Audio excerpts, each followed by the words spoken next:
All right, so this is a re-record of the answer to the third question in the final exam. So we are going to take a look at the third question. Let me see if I still have that. Nope, I don't. Okay. So what I'll do first is to take a screenshot not of the solution, but of the question here. So I already gave you the mechanically generated solution, but I want to do this in a slightly different way, just to show that instead of doing a manual or intuitive analysis of the algorithm or the graph itself, we can actually do this through going through the algorithm too. But it still requires a little bit of looking into the graph ahead of time or ahead of the execution point that we are tracking. All right, so we go back here. This is a general layout of the tracking of the algorithm, which basically means, if you carry a template like this with you to the exam, that can be handy.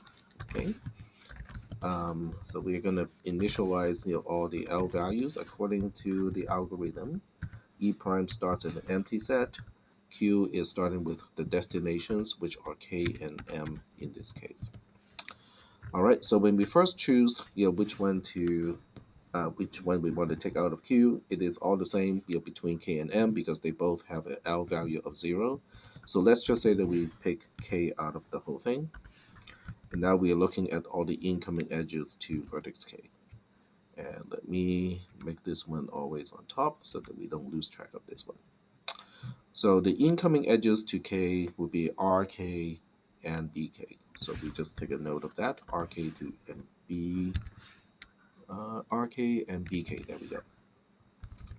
This will be the first time for R to find a path to the destination, so the L value is going to update. And according to what is given to us, RK has an edge of a distance of 1 for that particular edge. And then we just add it to the set E prime, RK, and we add R to the set Q, MR right there. And B is kind of in the same situation. We do not, the L value of B is infinity right now, so this is the first time we find an edge from vertex B to a destination. So BR does not have a known distance.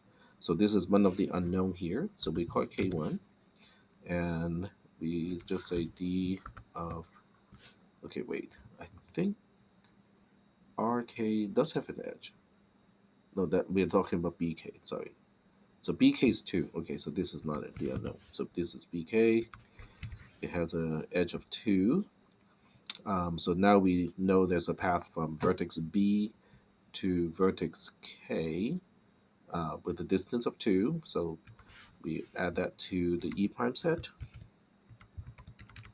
The edge we are adding is BK. And then we add the vertex B to the set Q, like so. And now we are on to the second iteration of the while loop. The second iteration of the while loop, regardless of how you work with the edges of the first vertex that we choose out of it, is guaranteed to be the other destination vertex, which in this case is M. So we have only R and B left in the set. And now we look at all the incoming edges to M. There's QM, and then there's PM.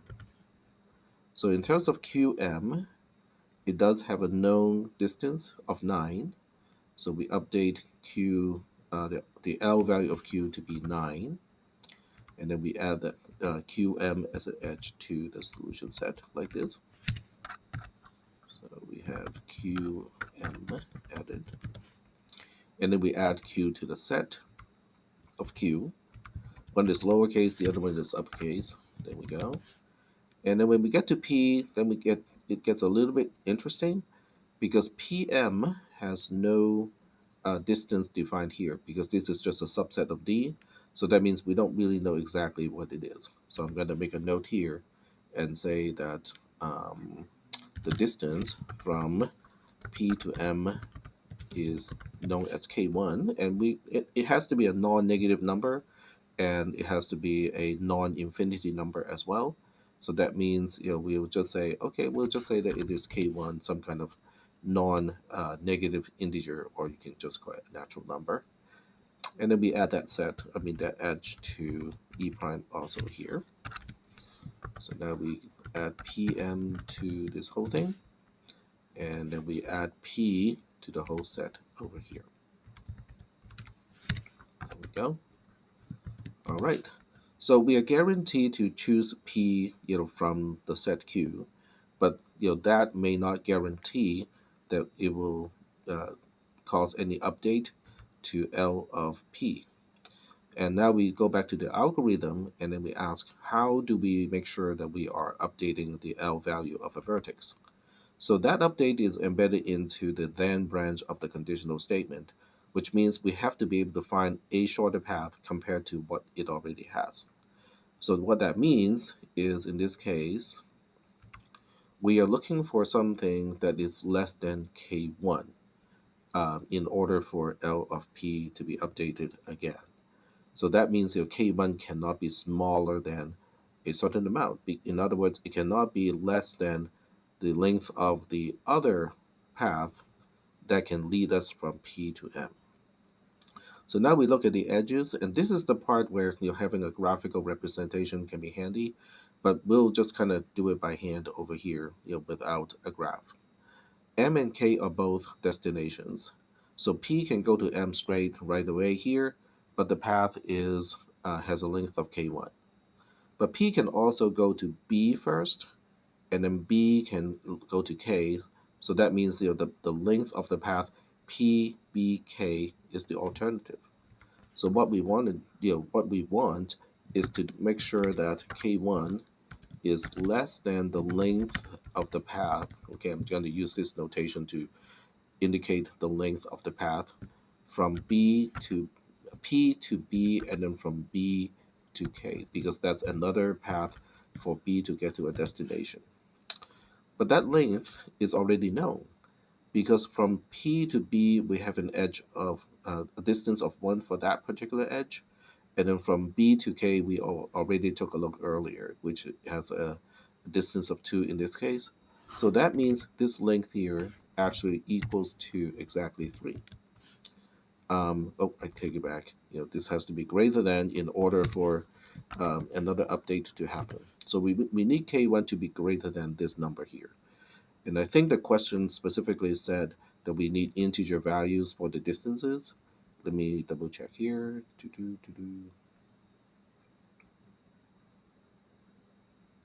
Oh, that's not the question. That's the key. The question is right here. All right, there we go.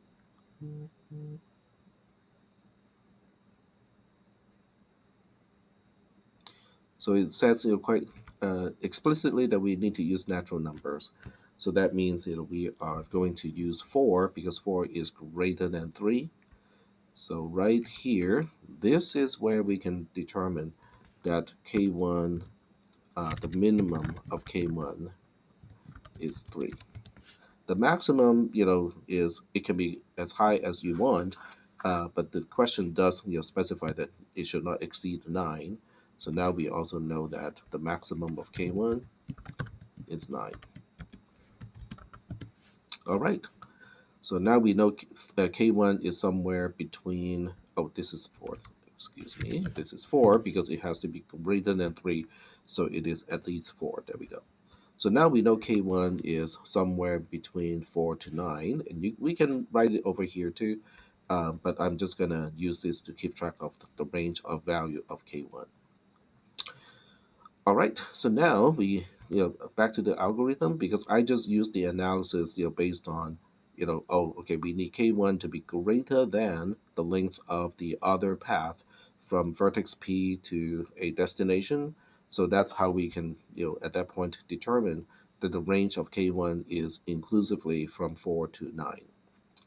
So now we get to the third iteration of the loop, and we have to pick the vertex R, which has a L value of 1, B, which has a L value of 2, Q, which has a L value of 9, or P, which has a L value that is ranging from 4 to 9. Well, it doesn't matter whether it's 4 or 9 because we just need to pick the smallest one. So R has the smallest L value at this point. So we pick R here, and then we take it out of the set.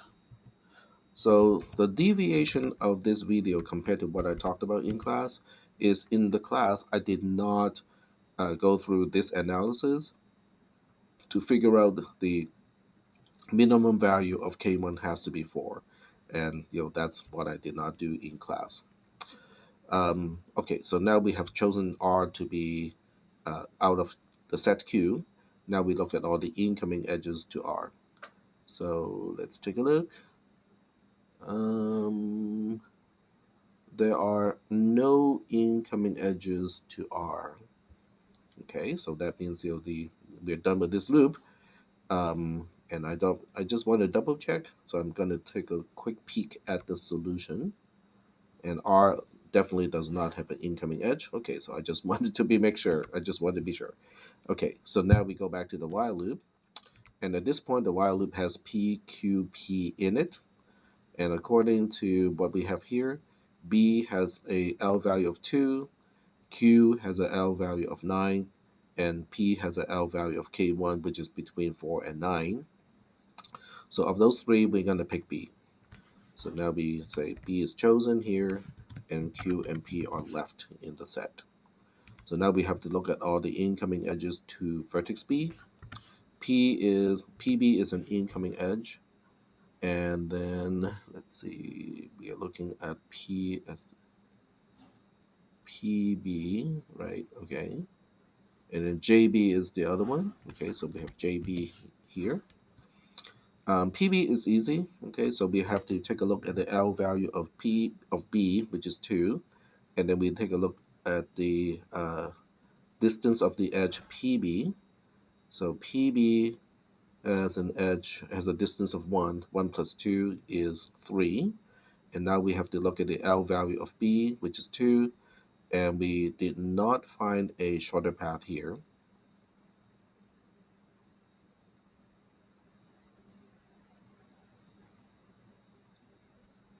Nope, we are supposed to look at the L value of P. Excuse me, I take it back.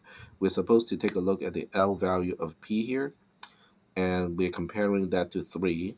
Since K1 is from 4 to 9, this is the second update. So it will update the L value of P to 3 at this point. And then we are going to change the E prime set here. Okay, and whatever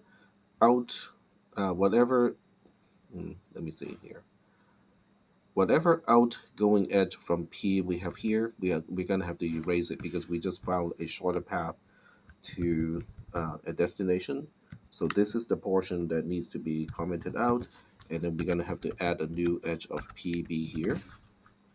So the way I'm going to do this, is to comment this out by doing Control-Shift-5 to strike it through.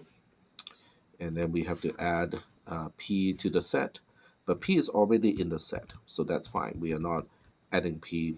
We are adding P back to Q, but it doesn't show that we have any more elements than before because P is part of the set already. So now this is the first time we get to J. So we can see that J still has a L value of infinity. So that means when we go to JB, so JB has a distance of 9. 9 plus the L value of B, which is 2, is 11. 11 is a big number, but it is still less than infinity. So that means this is the first time we update the L value of J. And then as a result, we also added the edge JB to the set of E prime, JB. And then we also add J to the set of Q because the vertex J just had its L value updated. So now we go for another iteration of the while loop.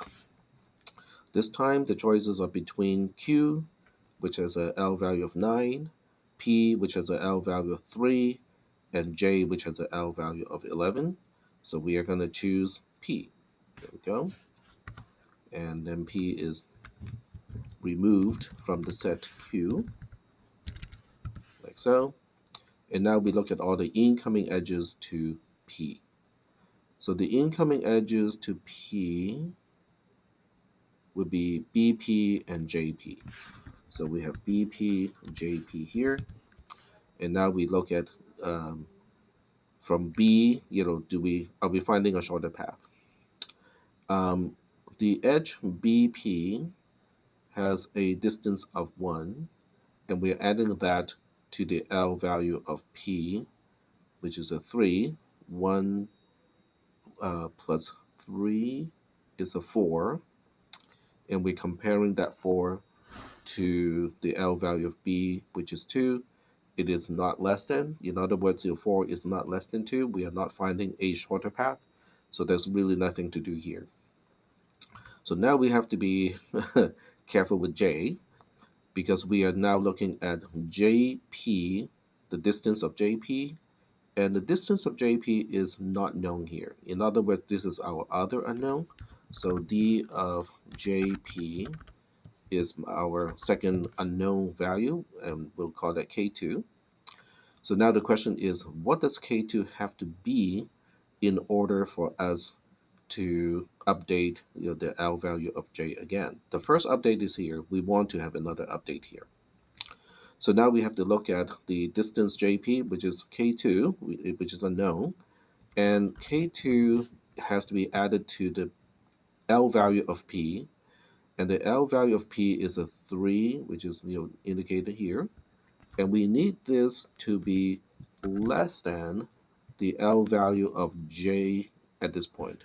The L value of J at this point is guaranteed to be 11, so we need that to be true. But if this is true, we're also doing just some algebra. We need K2 to be less than 8.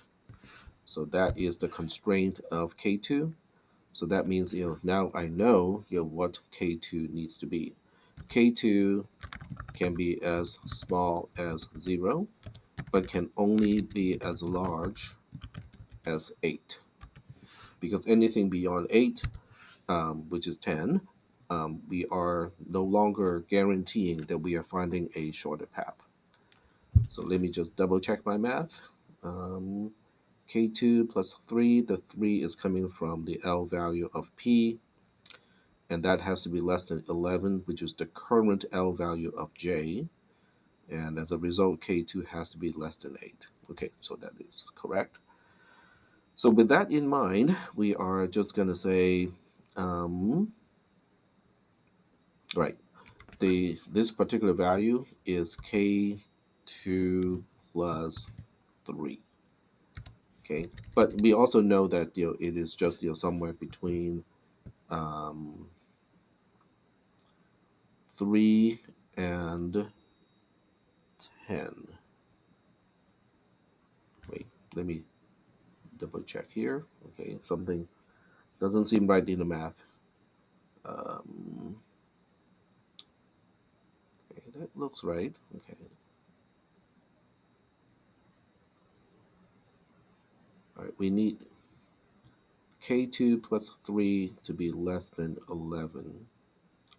So this can range up to 10, but has to be at least 3.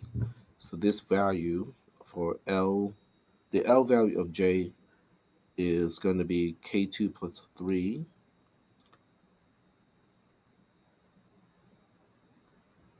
Okay, I think I did some math wrong here. Okay, I know what I did wrong.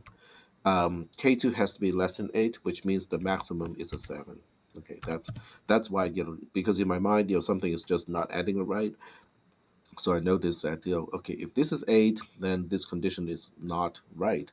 So that's because when I specify K2 is less than 8, which is correct, I mistakenly stated that the maximum of K2 can be 7, can be 8, but that was wrong.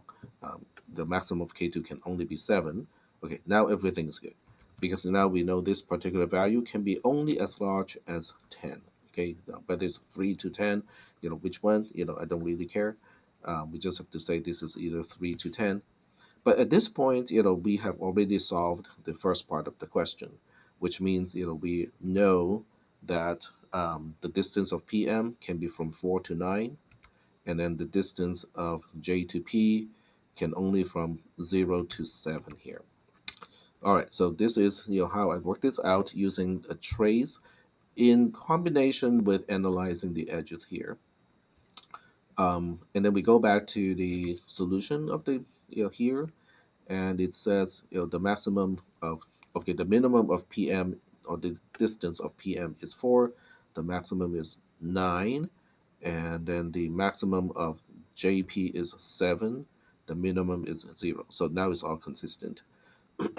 So out of those, okay, getting back to here, you just have to make sure that you choose the distance from P to M to be some number from 4 to 9, okay, inclusively, and then choose one of the numbers from 0 to 7 inclusively for the distance from J to P, and then just go through this algorithm here.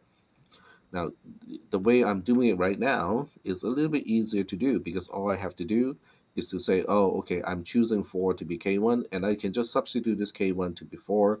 And then if I choose K2 to be 0, then I can just put a 3 over here.